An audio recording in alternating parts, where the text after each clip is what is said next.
A Guerra dos Mascates foi um confronto armado ocorrido na capitania de Pernambuco entre os anos de 1709 e 1714, envolvendo os grandes senhores de engenho de Olinda e os comerciantes portugueses do Recife, pejorativamente denominados como mascates devido à sua profissão.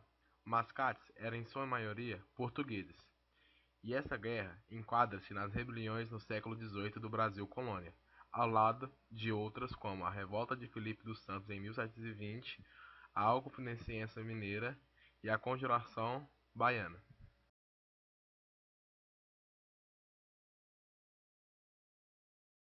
Sabe-se que os holandeses montaram na região de Pernambuco no século XVII um dos mais fortificados centros de produção de açúcar da época, e contava com uma impressionante infraestrutura e um profícuo trânsito comercial entre os centros urbanos e o meio rural.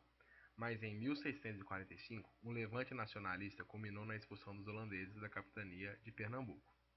Com a expulsão dos holandeses do Nordeste, a economia açucareira sofreu uma grave crise. Mesmo assim, a aristocracia rural de Olinda continuava controlando o poder político na capitania de Pernambuco.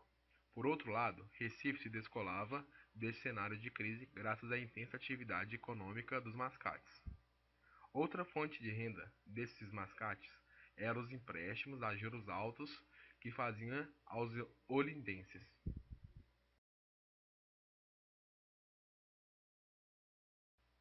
As principais causas foram as seguintes: disputa entre Olinda e Recife pelo controle de poder político em Pernambuco, crise econômica na cidade de Olinda, favorecimento da coroa portuguesa aos comerciantes de Recife e o forte sentimento anti-lusitano, principalmente entre a aristocracia rural de Olinda.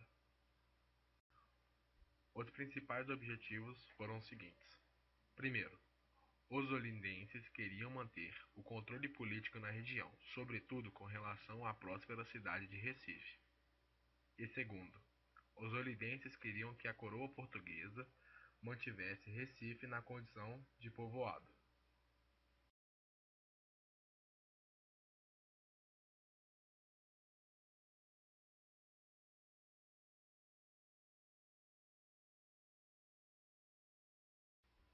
Como foi e fim do conflito. Em 1710, havia um clima de hostilidades e tensão entre as duas cidades pernambucanas.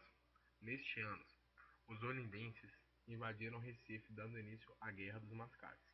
Num primeiro momento da guerra, os olindenses levaram vantagem, porém em 1711, os mascates se organizaram e invadiram Olinda, destruindo vilas e engenhos na cidade.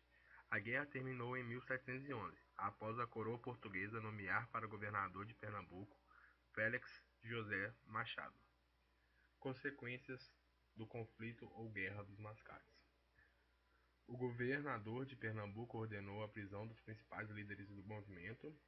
A autonomia de Recife permaneceu após o conflito e em 1712 Recife tornou-se a sede administrativa de Pernambuco.